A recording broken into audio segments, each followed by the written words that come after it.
Hello friends, welcome to my channel B creation. Friends, ನೀವು ಇನ್ನೂ ನಮ್ಮ ಚಾನಲ್ಗೆ ಸಬ್ಸ್ಕ್ರೈಬ್ ಆಗಿಲ್ಲ ಅಂತ ಹೇಳಿ ಸಬ್ಸ್ಕ್ರೈಬ್ ಆಗಿ ಪಕ್ಕದ ಬೆಲ್ ಐಕಾನ್ ಕ್ಲಿಕ್ ಮಾಡಿ. ಶ್ರಾವಣಿ ಸುಬ್ರಹ್ಮಣ್ಯ ಧಾರಾವಾಹಿಯ ಶುಕ್ರವಾರದ ಸಂಚಿಕೆಯಲ್ಲಿ ಮೊದಲಿಗೆ ವೀರು ಇದರಿಂದ ಅಕ್ಕ ಏನಾದರೂ ಇದ್ದಾಳೆ, ಇದನ್ನೆಲ್ಲ ಅವಳೇ ಮಾಡಿಸ್ತಾಳೆ ಅಂತ ನಿಮ್ಮಿಬ್ರಿಗೂ ಏನಾದರೂ ಅನ್ನಿಸ್ತಿದೆಯಾ ಅಂತ ಪ್ರಶ್ನೆ ಮಾಡ್ತಾರೆ. ಆಗ ಶ್ರಾವಣಿ ಕಾಲನ್ನ ಮ್ಯೂಟ್ಗೆ ಹಾಕ್ಬಿಟ್ಟು, ಸುಬ್ಬು, ಅಪ್ಪನಿಗೆ ಇದಕ್ಕೂ ಮುಂಚೆ ವಿಜಯಾಂಬಿಕಾ ಮೇಲೆ ತುಂಬಾ ಪ್ರೀತಿ ಮತ್ತು ಗೌರವ ಇತ್ತು.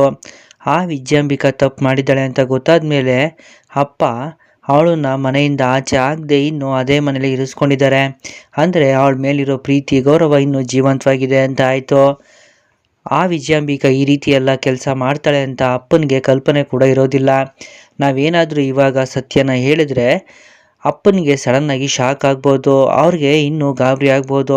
ಅದಕ್ಕೆ ಏನು ವಿಷಯ ಹೇಳೋದು ಬೇಡ ಅಂತ ನನಗನ್ನಿಸ್ತಿದೆ ಅಂತ ಹೇಳ್ತಾರೆ. ಆಗ ಸುಬ್ಬ, ಆಯಿತು ಮೇಡಮ್, ಹಾಗೆ ಮಾಡೋಣ ಬಿಡಿ ಅಂತ ಹೇಳ್ತಾರೆ. ಆಗ ವೀರು, ಯಾಕಿಬ್ರು ಏನು ಮಾತಾಡ್ತಿಲ್ಲ, ನಿಮ್ಗೇನಾದರೂ ಆ ರೀತಿ ಅನಿಸಿದ್ರೆ ಪರವಾಗಿಲ್ಲ, ಧೈರ್ಯವಾಗಿ ಹೇಳಿ ಅಂತ ಹೇಳ್ತಾರೆ. ಆಗ ಶ್ರಾವಣಿ, ಇಲ್ಲ ಅಪ್ಪ, ನಮಗೇನೋ ಆ ರೀತಿ ಅನ್ನಿಸ್ತಿಲ್ಲ ಅಂತ ಹೇಳ್ತಾರೆ. ಆಗ ಸುಬ್ಬ, ಹೌದು ಯಜಮಾನ್ರೆ, ವಿಜಯ ಮೇಡಮ್ ಈ ರೀತಿ ಎಲ್ಲ ಮಾಡೋಕ್ಕೆ ಸಾಧ್ಯನೇ ಇಲ್ಲ. ಈಗಾಗಲೇ ನಿಮಗೆ ಮಾಡಿರೋ ಅನ್ಯಾಯಕ್ಕೆ ಅವರು ಪಶ್ಚಾತ್ತಾಪ ಪಡ್ತಿರ್ತಾರೆ. ಆದರೆ ಇವಾಗ ಅವರು ಈ ರೀತಿ ಎಲ್ಲ ಮಾಡೋದಕ್ಕೆ ಯೋಚನೆ ಕೂಡ ಮಾಡಿರೋದಿಲ್ಲ. ನೀವು ಆ ಥರ ಎಲ್ಲ ತಲೆ ಕೆಡಿಸ್ಕೊಳಕ್ಕೆ ಹೋಗಬೇಡಿ ಅಂತ ಹೇಳ್ತಾರೆ. ಆಗ ಶ್ರಾವಣಿ ಕೂಡ, ಹೌದು ಅಪ್ಪ, ನೀವು ಇದ್ರ ಬಗ್ಗೆ ಎಲ್ಲ ಯೋಚನೆ ಮಾಡೋದು ಬಿಟ್ಟು ಟೆನ್ಷನ್ ತೊಗೊಳ್ದೆ ಆರಾಮಾಗಿ ನಿಮ್ಮ ಡಯಟಿಷಿಯನ್ ಹೇಳಿದಾಗೆ ಊಟ ತಿಂಡಿ ಮಾಡಿಕೊಂಡು ಆರಾಮಾಗಿ ರೆಸ್ಟ್ ಮಾಡಿ ಅಂತ ಹೇಳ್ತಾರೆ. ಆಗ ಸುಬ್ಬು, ಹೌದು ಯಜಮಾನ್ರೆ, ನೀವು ಇವಾಗ ಸದ್ಯಕ್ಕೆ ಡಯಟಿಷಿಯನ್ ಕಡೆ ಮಾತ್ರ ಗಮನ ಕೊಡಬೇಕು. ಅಂದರೆ ಅವ್ರು ಹೇಳೋ ಫುಡ್ಡು, ಅವ್ರು ಹೇಳೋ ಥರ ವ್ಯಾಯಾಮ ಮತ್ತು ಅವ್ರು ಹೇಳೋ ಥರ ಲೈಫ್ ಸ್ಟೈಲ್ನ ನೀವು ಅಳವಡಿಸ್ಕೊಬೇಕು ಅಂತ ಹೇಳ್ತಾರೆ.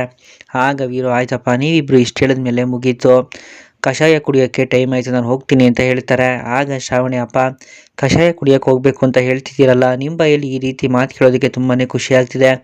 ಒಟ್ಟಿನಲ್ಲಿ ನಮ್ಮ ಅಪ್ಪನ ಆರೋಗ್ಯ ಸರಿಯಾದ ದಾರಿಗೆ ಬಂತು ಅಂತ ಆಯಿತು ಅಂತ ಹೇಳ್ತಾರೆ. ಆಗ ಸುಬ್ಬು, ಮೇಡಮ್, ಬರೀ ಆರೋಗ್ಯ ಮಾತ್ರ ಅಲ್ಲ, ಯಜಮಾನ್ರು ಲೈಫು ಇನ್ನು ಮುಂದೆ ಸರಿಯಾದ ದಾರಿಲೇ ಇರುತ್ತೆ. ಯಜಮಾನ್ರೆ, ಕಷಾಯ ಆರೋಗುತ್ತೆ, ನೀವು ಮೊದಲು ಹೋಗಿ ಕುಡೀರಿ ಅಂತ ಹೇಳಿ ಕಾಲ್ ಕಟ್ ಮಾಡ್ತಾರೆ. ಅಷ್ಟರಲ್ಲಿ ವಿಜಯಾಂಬಿಕೆ ಎದುರುಗಡೆ ಬಂದು, ವೀರು, ನಿನ್ನ ಹತ್ರ ಸ್ವಲ್ಪ ಮಾತಾಡಬೇಕಿತ್ತು ಅಂತ ಹೇಳ್ತಾರೆ. ಆಗ ವೀರು, ನಿನ್ನ ಹತ್ರ ಮಾತಾಡೋಕ್ಕೆ ನನಗೆ ಆಸಕ್ತಿ ಇಲ್ಲ ಅಂತ ಹೇಳ್ತಾರೆ. ಆಗ ವಿಜಯಾಂಬಿಕಾ, ಅಲ್ಲ ವೀರು, ಇಷ್ಟೊತ್ತು ಫೋನ್ನಲ್ಲಿ ಖುಷಿಯಾಗೆ ಮಾತಾಡ್ತಿದ್ದೆ ಅಲ್ವಾ, ನಾನು ಮಾತಾಡಬೇಕು ಅಂತಂದರೆ ಯಾಕೆ ಆಸಕ್ತಿ ಇಲ್ಲ ಅಂತ ಹೇಳ್ತಿದ್ಯಾ, ನಾನು ನಿನ್ನ ಹತ್ರ ಒಂದು ಮುಖ್ಯವಾದ ವಿಷಯ ಹೇಳ್ಕೊಳ್ಳೇಬೇಕು ಅಂತ ಹೇಳ್ತಾರೆ.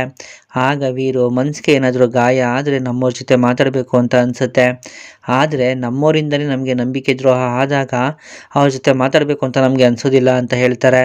ಆಗ ವಿಜಯಾಂಬಿಕಾ, ವೀರು, ನಿನ್ನ ಹತ್ರ ನಾನು ತುಂಬ ಮುಖ್ಯವಾದ ವಿಷಯ ಹೇಳ್ಕೊಳ್ಳೇಬೇಕು. ನೋಡು, ನಾನು ಹುಟ್ಟಾಗಿಂದನೂ ಕೂಡ ನಿನಗೆ ಯಾವತ್ತೂ ಕೂಡ ಕೆಟ್ಟದ್ದು ಬಯಸಿಲ್ಲ. ಯಾರ್ದೋ ಮಾತು ಕೇಳಿ ನಾನು ನಿನಗೆ ಅನ್ಯಾಯ ಮಾಡಿದ್ದೀನಿ ನಿಜ, ಹಾಗಂತ ನಾನು ಮಾಡೋದೆಲ್ಲ ಬರೀ ಕೆಟ್ಟ ಕೆಲಸನೇ ಅಂತ ಅಂದ್ಕೊಳಕ್ಕೆ ಹೋಗಬೇಡ. ನಾನು ಹೇಳೋ ವಿಷಯನ ಕೇಳಿದ್ರೆ ಹೀಗೂ ಆಗಿದೆಯಾ ಅಂತ ನೀನೇ ಆಶ್ಚರ್ಯ ಪಡ್ತೀಯ ವೀರು, ಒಂದೇ ಒಂದು ನಿಮಿಷ ನನ್ನ ಜೊತೆ ಬಾ ಅಂತ ಹೇಳ್ತಾರೆ. ಆಗ ವೀರು, ಸರಿ ನಡಿ ಅಂತ ಹೇಳಿ ತಲೆ ಆಡಿಸ್ತಾರೆ. ವಿಜಯಾಂಬಿಕಾ ಅವ್ರಿಗೂ ಖುಷಿ ಆಗುತ್ತೆ. ಮತ್ತೆ ಅಲ್ಲಿ ನಂದಿನಿಯವರು ಅಡುಗೆ ಮನೇಲಿ ಏನೋ ಕೆಲಸ ಮಾಡ್ತಿರ್ತಾರೆ. ಅಲ್ಲಿಗೆ ಸುರೇಂದ್ರ ಅದಕ್ಕೆ ಅಂತ ಹೋಗ್ತಾ ಬರ್ತಾರೆ. ಆಗ ನಂದಿನಿ, ಸುರೇಂದ್ರ, ಇದೇನಿದು ಅದಕ್ಕೆ ಅಂತ ಕರೀತಿದ್ಯಾ, ಒಂದು ವೇಳೆ ಯಾರಾದರೂ ಕೇಳಿಸ್ಕೊಂಡ್ರೆ ಅಂತ ಕೇಳ್ತಾರೆ. ಆಗ ಸುರೇಂದ್ರ, ಅಯ್ಯೋ ಅದಕ್ಕೆ, ಇಲ್ಲಿ ಯಾರೂ ಇಲ್ಲ, ಯಾರೂ ಇಲ್ಲದೆ ಇರೋವಾಗಲಾದ್ರೂ ನಾನು ನಿಮ್ಮನ್ನು ಅದಕ್ಕೆ ಅಂತ ಕರೆಯೋದಕ್ಕೆ ಅವಕಾಶ ಮಾಡಿಕೊಡಿ. ಅದು ಬಿಡಿ, ನಾನು ನಿಮ್ಮ ಹತ್ರ ಒಂದು ತುಂಬ ಮುಖ್ಯವಾದ ವಿಷಯನ ಮಾತಾಡೋಕ್ಕೆ ಅಂತ ಬಂದೆ. ಅಕ್ಕ ಏನೋ ಪ್ಲ್ಯಾನ್ ಮಾಡ್ತಿದ್ದಾಳೆ ಅಂತ ನನಗೆ ಅನ್ನಿಸ್ತಿದೆ ಅಂತ ಹೇಳ್ತಾರೆ.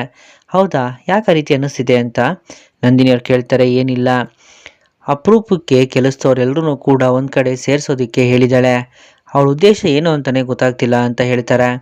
ಆಗ ನಂದಿನಿಯವ್ರಿಗೂ ಗಾಬರಿ ಆಗುತ್ತೆ. ಹೌದಾ, ಹಾಗ್ಯಾಕೆ ಮಾಡ್ತಿದ್ದಾಳೆ ಅಂತ ಕೇಳ್ತಾರೆ. ಅದೇ ಅದಕ್ಕೆ ನನಗೂ ಕೂಡ ಗೊತ್ತಾಗ್ತಿಲ್ಲ, ಒಂದು ವೇಳೆ ನಿಮ್ಮ ಬಗ್ಗೆ ಸತ್ಯ ಏನಾದರೂ ಗೊತ್ತಾಗಿ ಅದನ್ನು ಅಣ್ಣನ ಮುಂದೆ ಹೇಳೋದಕ್ಕೇನಾದರೂ ಎಲ್ಲರೂ ಸೇರಿಸಿರ್ಬೋದಾ ಅಂತ ಸುರೇಂದ್ರ ಪ್ರಶ್ನೆ ಮಾಡ್ತಾರೆ.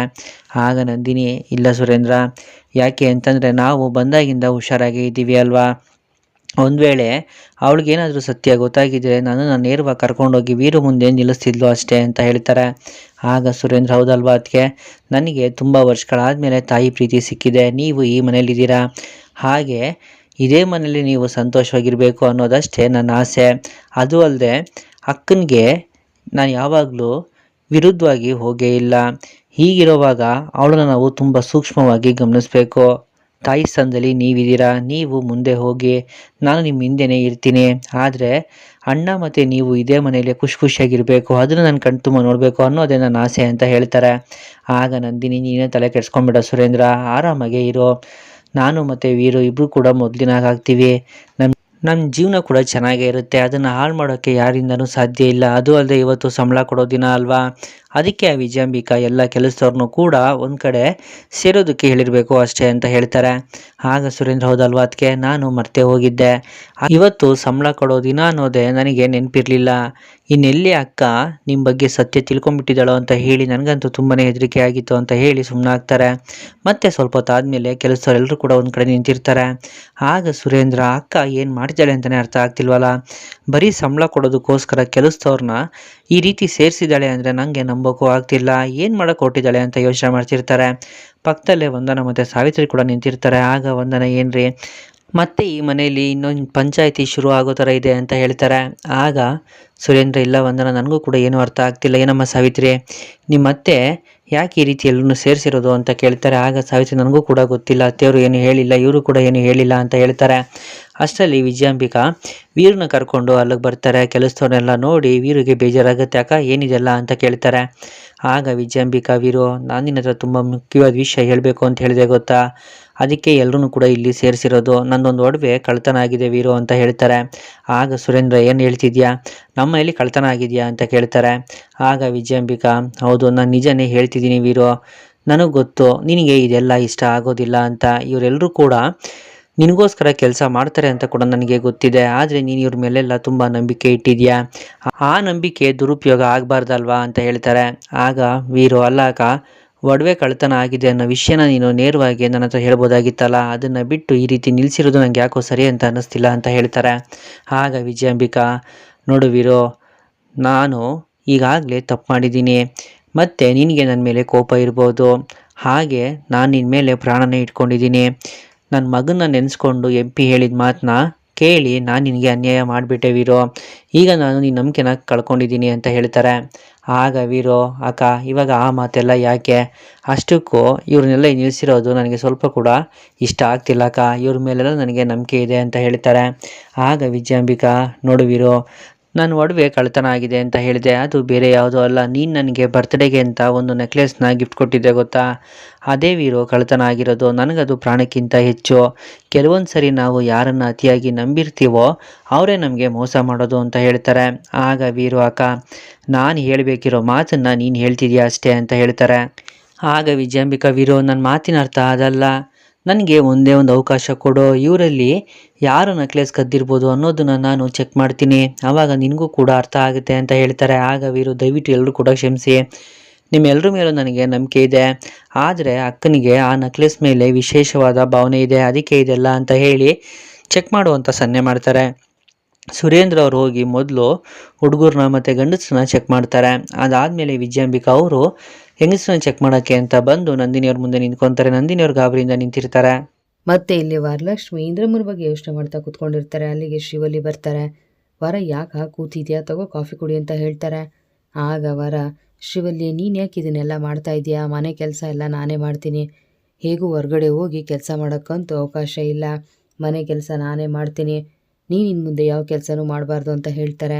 ಆಗ ಶಿವಲ್ಲಿ, ವರ, ಯಾಕೆ ಹೀಗೆಲ್ಲ ಮಾತಾಡ್ತಿದ್ಯಾ, ನೀನು ಇಷ್ಟೊಂದು ಯೋಚನೆ ಮಾಡಿದ್ರೆ ಡಿಪ್ರೆಷನ್ಗೆ ಹೋಗ್ತೀಯಾ ಅಷ್ಟೇ, ಹೊರಗಡೆ ಹೋಗಿ ದುಡಿಯೋರಿಗೆ ಇದ್ದಕ್ಕಿದ್ದಾಗೆ ಕೆಲಸ ಬಿಟ್ಟು ಮನೇಲಿ ಕೂತ್ಕೊ ಅಂತ ಹೇಳಿದ್ರೆ ಎಷ್ಟು ಕಷ್ಟ ಆಗುತ್ತೆ ಅಂತ ನನ್ನ ಫ್ರೆಂಡ್ಸ್ ನನಗೆ ಹೇಳಿದ್ದಾರೆ. ನನ್ನ ಫ್ರೆಂಡ್ಸು ಇಂಥ ಪರಿಸ್ಥಿತಿನ ಅನುಭವಿಸ್ತಾ ಇದ್ದಾರೆ, ನೀನು ಜಾಸ್ತಿ ಯೋಚನೆ ಮಾಡಬೇಡವರ ಅಂತ ಹೇಳ್ತಾರೆ. ಮತ್ತು ನಾನು ಏನು ಮಾಡಲಿ ಶಿವಲ್ಲಿ, ನಾನು ಕೆಲಸಕ್ಕೆ ಹೋಗ್ತೀನಿ ಅಂದರೆ ಅತ್ತೆ ಮನೆ ಬಿಟ್ಟು ಹೋಗ್ತೀನಿ ಅಂತ ಹೇಳ್ತಿದ್ದಾರಲ್ಲ, ನಾನು ತಾನೇ ಏನು ಮಾಡಲಿ ಹೇಳೋ ಅಂತ ಹೇಳ್ತಾರೆ. ಅಲ್ಲಿಗೆ ವರದ ಬರ್ತಾರೆ. ಇದಕ್ಕೆ ನನ್ನ ಹತ್ರ ಒಂದು ಪರಿಹಾರ ಇದೆ, ನೀವು ಪರಿಹಾರ ಅಂತ ಆದರೂ ಅಂದ್ಕೊಳ್ಳಿ, ಐಡಿಯಾ ಅಂತ ಆದರೂ ಅಂದ್ಕೊಳ್ಳಿ ಅಂತ ಹೇಳ್ತಾರೆ. ಅಣ್ಣ ಏನು ಹೇಳ್ತಿದ್ದೆ ನೀನು ಅಂತ ಶಿವಲ್ಲಿ ಕೇಳ್ತಾರೆ. ಆಗ ವರದ, ಹೌದು, ಈಗ ವರ ಕೆಲ್ಸಕ್ಕೆ ಹೋಗ್ತೀನಿ ಅಂದರೆ ಅಮ್ಮ ಮನೆ ಬಿಟ್ಟು ಹೋಗ್ತೀನಿ ಅಂತ ಹೇಳ್ತಿದ್ದಾರೆ ಅಲ್ವಾ, ಅಮ್ಮ ಎಲ್ಲೂ ಹೋಗಲ್ಲ, ವರ ಕೆಲ್ಸಕ್ಕೆ ಹೋಗ್ತಾಳೆ ಅಂತ ಹೇಳ್ತಾರೆ. ಅಣ್ಣ ಏನು ಹೇಳ್ತಿದ್ದೆ ನೀನು, ಅಮ್ಮ ಹೇಗೆ ಮಾತಾಡಿದ್ಲು ಅಂತ ನೀನೇನು ನೋಡಿದೆ ತಾನೆ ಅಂತ ಶಿವಲ್ಲಿ ಹೇಳ್ತಾರೆ. ಆಗ ವರದ, ನನಗೂ ಗೊತ್ತಿದೆ, ಈಗ ವರ ಕೆಲ್ಸಕ್ಕೆ ಹೋಗ್ತೀನಿ ಅಂದರೆ ಅಮ್ಮ ಮನೆ ಬಿಟ್ಟು ಹೋಗ್ತೀನಿ ಅಂತ ಹೇಳ್ತಿರೋದು ಅಲ್ವಾ, ವರ ಕೆಲ್ಸಕ್ಕೆ ಹೋಗಲಿ, ನಾನು ಮನೇಲಿದ್ದು ಮನೆ ಕೆಲಸ ಎಲ್ಲ ಮಾಡ್ತೀನಿ ಅಂತ ಹೇಳ್ತಾರೆ. ಅಣ್ಣ ಏನು ಹೇಳ್ತಿದ್ಯಾ, ಒಂದು ವೇಳೆ ಅಮ್ಮ ವರಲಕ್ಷ್ಮಿ ಎಲ್ಲಿ ಅಂತ ಕೇಳಿದರೆ ಏನು ಹೇಳೋದು ಅಂತ ಶಿವಲ್ಲಿ ಕೇಳ್ತಾರೆ. ಆಗ ವರದ, ಅಮ್ಮ ಬಟ್ಟೆ ಒಣಗಾಗ್ತಾ ಇದ್ದಾಳೆ, ಸ್ನಾನಕ್ಕೆ ಹೋಗಿದ್ದಾಳೆ, ಏನೋ ಕೆಲಸ ಮಾಡ್ತಾ ಇದ್ದಾಳೆ ಅಂತ ಹೇಳಿ ಮ್ಯಾನೇಜ್ ಮಾಡಿದ್ರೆ ಆಯಿತು. ವರ, ನೀನು ಆರಾಮಾಗಿ ಆಫೀಸ್ಗೆ ಹೋಗ್ಬಿಟ್ಟು ಬಾ, ಜಾಸ್ತಿ ತಲೆ ಕೆಡಿಸ್ಕೋಬೇಡ ಅಂತ ಹೇಳ್ತಾರೆ. ರೀ ಏನು ಹೇಳ್ತಿದ್ದೀರಾ ನೀವು? ಈ ವಿಷಯ ಏನಾದರೂ ಅತ್ತೆಗೆ ಗೊತ್ತಾದರೆ ಅವ್ರು ತುಂಬ ಬೇಜಾರು ಮಾಡ್ಕೋತಾರೆ. ನಾನು ಹೋಗಿ ಮನೆ ಕೆಲಸ ಮಾಡ್ತೀನಿ, ಇದನ್ನೆಲ್ಲ ನಾನು ಮಾಡಲ್ಲ, ಅತ್ತೆ ಮನಸ್ಸಿಗೆ ನೋವು ಮಾಡೋದಕ್ಕೆ ನನಗೆ ಇಷ್ಟ ಇಲ್ಲ ಅಂತ ಹೇಳ್ತಾರೆ. ಆಗ ವರದ, ನಿಂತ್ಕೋವರ, ನಿನ್ನ ಮನಸ್ಸಲ್ಲಿ ನನ್ನ ಮೇಲೆ ಸ್ವಲ್ಪ ಆದರೂ ಪ್ರೀತಿ ಗೌರವ ಅನ್ನೋದಿದ್ದರೆ ಇದನ್ನು ಒಪ್ಕೊಳ್ಳೇಬೇಕು ಅಂತ ಹೇಳ್ತಾರೆ. ರೀ ಏನು ಹೇಳ್ತಿದ್ದೀರಾ? ನಾನು ಹೊರಗಡೆ ಹೋಗಿ ಕೆಲಸ ಮಾಡಬೇಕಂತೆ, ನೀವು ಮನೆ ಕೆಲಸ ಮಾಡೋದಾ? ಬೇಡ ರೀ, ಇದೆಲ್ಲ ಸರಿಯಲ್ಲ, ನಿಮ್ಮ ಹತ್ರ ಮನೆ ಕೆಲಸ ಮಾಡಿಸೋದಕ್ಕೆ ನನಗೆ ಇಷ್ಟ ಇಲ್ಲ ಅಂತ ಹೇಳ್ತಾರೆ. ಆಗ ವರದ, ಗಂಡ ಹೆಂಡ್ತಿ ಇಬ್ಬರು ಸಮಾನರು ಅನ್ನೋದನ್ನು ನಾವು ಪ್ರೂವ್ ಮಾಡಬೇಕು. ಗಂಡಸರು ಮನೆ ಕೆಲಸ ಮಾಡಬಾರ್ದು ಅಂತ ಯಾರು ಹೇಳಿದ್ದು? ನೀನೇನು ತಲೆ ಕೆಡಿಸ್ಕೋಬೇಡವರ. ನೀನು ಈ ಕೆಲಸ ಸಂಪಾದನೆ ಮಾಡೋದಕ್ಕೆ ಎಷ್ಟು ಕಷ್ಟಪಟ್ಟಿದ್ದೆ ಅಂತ ನನಗೆ ತುಂಬ ಚೆನ್ನಾಗಿ ಗೊತ್ತಿದೆ. ಈಗ ನೀನು ಕೆಲಸ ಬಿಡೋದು ಸರಿಯಲ್ಲ, ನನ್ನ ಮಾತು ಕೇಳೋ, ಎಲ್ಲ ನಾನು ನೋಡ್ಕೋತೀನಿ, ನೀನು ಆರಾಮಾಗಿ ಕೆಲ್ಸಕ್ಕೆ ಹೋಗ್ಬಿಟ್ಟು ಬಾ, ಈಗ ಹೋಗಿ ರೆಡಿಯಾಗು ಅಂತ ಹೇಳ್ತಾರೆ. ಇಲ್ಲ ರೀ, ನೀವೆಷ್ಟು ಹೇಳಿದ್ರು ಅಷ್ಟೇ, ಇದಕ್ಕೆ ನನ್ನ ಮನಸ್ಸು ಒಪ್ತಾ ಇಲ್ಲ, ನಾನು ಹೋಗಿ ಅಡುಗೆ ಕೆಲಸ ಮಾಡ್ತೀನಿ ಅಂತ ಹೇಳ್ತಾರೆ. ಆಗ ಶ್ರೀವಲ್ಲಿ, ನಿಂತ್ಕೋವರ, ಅಡುಗೆ ಯಾರು ಬೇಕಾದರೂ ಮಾಡ್ತಾರೆ, ಆದರೆ ಆಫೀಸ್ ಕೆಲಸನ ನೀನೇ ಮಾಡಬೇಕು. ಅಣ್ಣ ಹೇಳ್ತಾ ಇರೋದು ಸರಿಯಾಗಿದೆ, ಅಮ್ಮ ಹಠ ಮಾಡ್ತಾ ಇದ್ದಾಳೆ, ನೀನು ಅಮ್ಮನ ಬಗ್ಗೆ ತಲೆ ಕೆಡಿಸ್ಕೋಬೇಡ, ನೀನು ಮೊದಲು ಕೆಲ್ಸಕ್ಕೆ ಹೋಗು ಅಂತ ಹೇಳ್ತಾರೆ. ಏನು ಹೇಳ್ತಿದ್ಯಾ ಶ್ರೀವಲ್ಲಿ? ಅತ್ತೆಗೇನಾದರೂ ಗೊತ್ತಾದರೆ ಅಷ್ಟೇ ನನ್ನ ಕತೆ ಅಂತ ವರ ಹೇಳ್ತಾರೆ. ಆಗ ವರದ, ಅಮ್ಮನಿಗೆ ಗೊತ್ತಾಗದೇ ಇರೋ ಹಾಗೆ ಮ್ಯಾನೇಜ್ ಮಾಡೋಣ ಅಂತ ಹೇಳಿದೆ ಅಲ್ವಾ, ಅಮ್ಮ ಮನೆ ಬಿಟ್ಟು ಹೋಗ್ತೀನಿ ಅಂತ ಹಠ ಮಾಡ್ತಾ ಇದ್ದಾರೆ. ನಿನ್ನ ಮನಸ್ಸಲ್ಲಿ ನನ್ನ ಮೇಲೆ ಪ್ರೀತಿ ಅನ್ನೋದಿದ್ದರೆ ನೀನು ನಾನು ಹೇಳಿದ್ದನ್ನು ಒಪ್ಕೋ ಅಂತ ಹೇಳ್ತಾರೆ.